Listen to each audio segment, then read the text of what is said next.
Hello everybody, this is Stephen Howson, and this is my Manchester United versus Norwich City preview. So we're playing Norwich tomorrow, dinner time kick-off, and we are on the cusp of top four. It's in our hands, which makes me think we'll fuck it up. There's going to be a result either way with City and Arsenal, and now, looking the way it is, it's the way we thought it was going to go all the way along. City are the ones that have to drop points. A draw, I think, is likely. I think it's at the Emirates, at the Etihad, isn't it? So I think asking Arsenal to go on the road and beat City, probably too much, but there might be no company. I'm not sure what the crack is with his injury, whether he's going to miss. If there's no company, then I'm pretty confident Arsenal can cause a bit of chaos there and get a result. A draw or a win. A win would be fantastic for Arsenal, for us. And that means that if United win all of our remaining games, we finish fourth. Simple as that. Simple as that. We finish ahead of City. There's nothing that they can do. It goes into our hands if they cock up this weekend. So, the likelihood that we're going to do that. Now, the problem is that West Ham game. I see Bournemouth at home and I see 3 points. I see Norwich away. I see 3 points.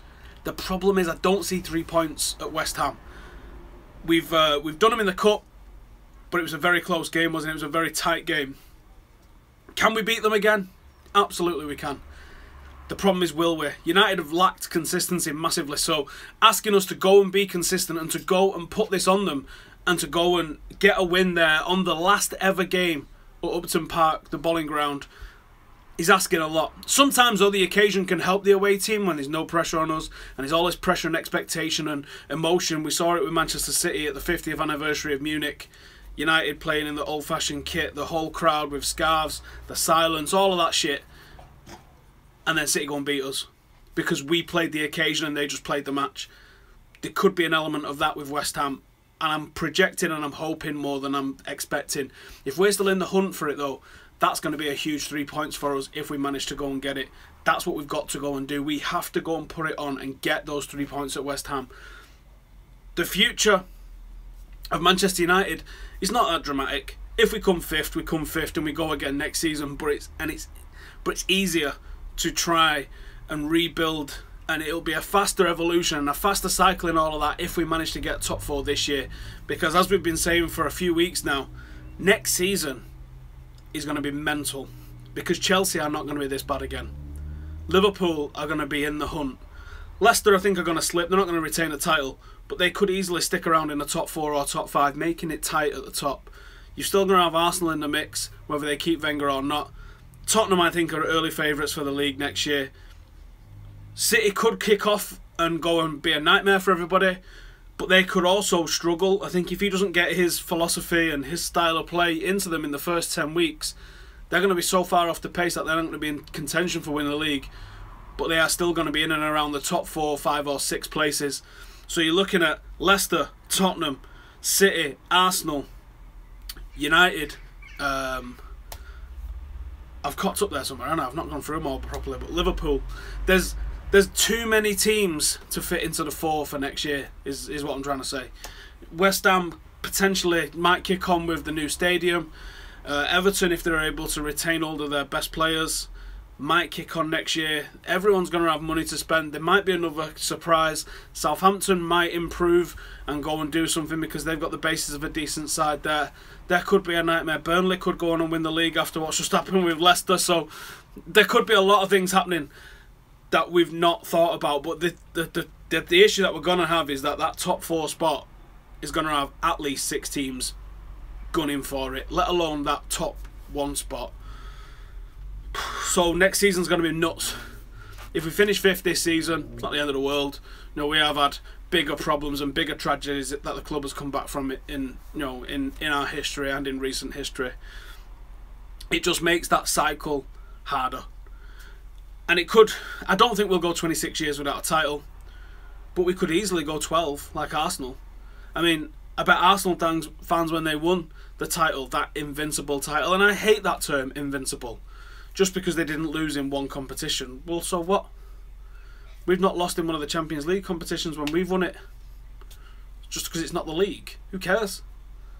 It's a more prestigious, harder to win competition. That invincible side lost more times than Man United did in 1999 and we got 3 cups. So what would you rather do? I know what I'd rather do. Yeah, it's impressive, but they drew like 10 or 12 times, didn't they? To keep that run going. Wasn't super mega impressive for me, at least. So when Arsenal fans did that, when they won that was the last time that they won the league. They wouldn't have been thinking, well, we'll not retain it for one, and then we'll just be in the wilderness, coming in top 4 for how many years, and not getting anywhere near the title in that time. I'm sure they wouldn't have thought that, but that was what happened. That is what happened for them. We could easily go a decade, I think. It's already been a couple of seasons since we last won it.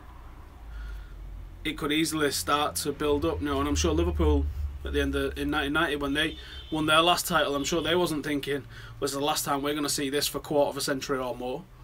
I'm sure they were still laughing at us, and they was thinking, yeah, we'll pick up 19, we'll pick up 20. United are still sat on 7. We're by far the best team in England. No one's going to catch us. But it happens. The TV money has levelled the playing field big time. So this top 4 thing is going to be a nightmare. But we've gone off track, as we like to do. Let's talk about Norwich. So what Norwich going to bring us? Well, you got to look at Houlihan, you got to look at Redmond. I mentioned on a full-time Devils preview as well. I think Johnny Howson's a solid player. I think a Premier League team could do worse to pick him up if Norwich go down.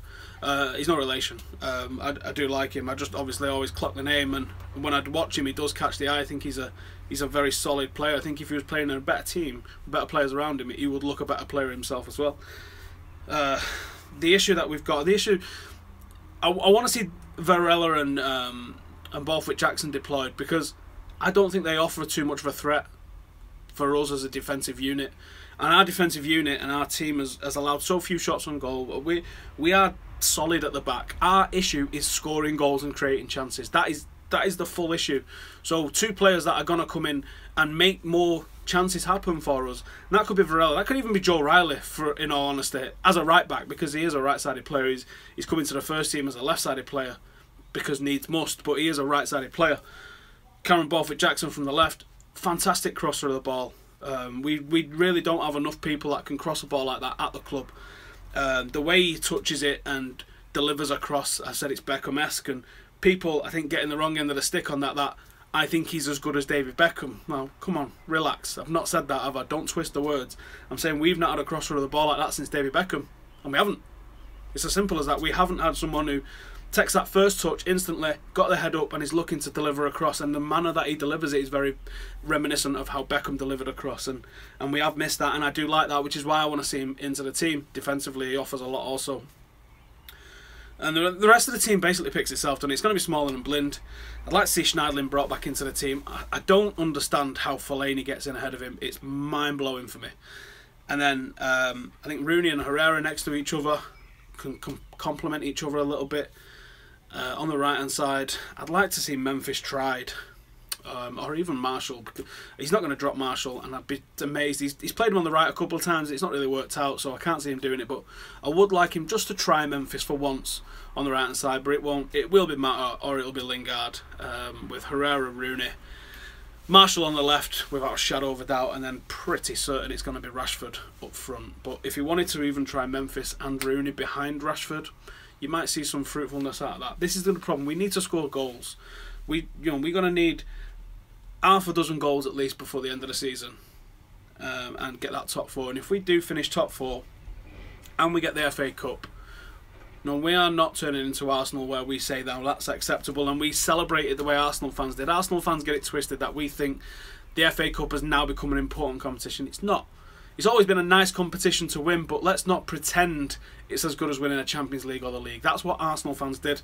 That's why we took the piss out of you. It's not because it's not an important cup, or it's not nice for a day out to go and win a cup. It's because you lot treated it like you just won the Champions League. And then when you won it back to back, you thought that was some sort of achievement. It's not really an achievement. But from a Manchester United perspective, where the way the season's gone, the way the press have absolutely piled in on us, you've got to remember, like, look at the grief that Chelsea got. They didn't, yeah? Look at the shit Manchester City have got. Manchester City spent an unreal sum of money on Sterling, who's had no shit, on De Bruyne, who's had no shit, probably because he's pulled it out a little bit for him. But they also signed Otamendi and a ton of other players for a fucking fortune who've turned out to be gash. and have done absolutely nothing for them. And they could find themselves finishing below us, and they've had nothing. Especially since January, since Pep's come in, they've just completely ignored Pellegrini. I mean, they ignored him anyway because the guy's the most boring man in interviews ever. But they've completely forgotten about City. They've given him no shit whatsoever. And at one point, this is where it was funny, that Pep was about to come in, and City was on for a quadruple. And they completely fell off. And this was a City team that, at the start of the season, pundits and fucking people alike were saying, this City team is going to walk the league. That's in black and white. You can go and find the words. This City team was going to walk the league. And Arsenal should have also walked this league, but bottled it. You know, Spurs and Leicester have leapfrogged the pair of them teams. And Arsenal and City are getting nothing like the abuse that Manchester United got, who are going through a transitional period, who have lost a lot of key players. And the sums that Louis van Gaal supposedly spent as well, it was always incorrect. That really pissed me off. But whatever. If we do finish top 4 and we go out and have a good day at the FA Cup, I think after the shit that we've gone through this season, it will feel like an achievement, and I will celebrate the fuck out of it. I'm not going to kid ourselves into thinking that that's an achievement though, because there's no progression for Arsenal to just keep finishing that. But it will feel like there's a little bit of progression for us, and we will also see some of the potential in the players that we got and that we're bringing through. So it is an exciting time for United. So Arsenal fans, suck a dick, you fucking idiots. Anyways, that's my Norwich preview. Score prediction. I think it'll be fairly tight. I think we'll struggle to break them down and then probably get 2 goals late on. So I do think 2-0. I don't think they're going to score against us. They really lack it going forward. So unless it's a set piece, I'm not sure how Norwich are going to score a goal. Let's just get in there, get the job done and get out again. That's all it's about now. I couldn't give a toss if the performance is poor tomorrow. All I want is 3 points. We just need 3 points, however they come. Whether it comes in a first minute own goal, a 90th minute deflection, I'm not bothered. 3 points is all I care about at this time. So thank you for watching. Drop us a like, drop us a comment about anything that you want. I'll read them all tomorrow and reply. In fact, I'll be reading them today actually, because I'm uploading this tomorrow.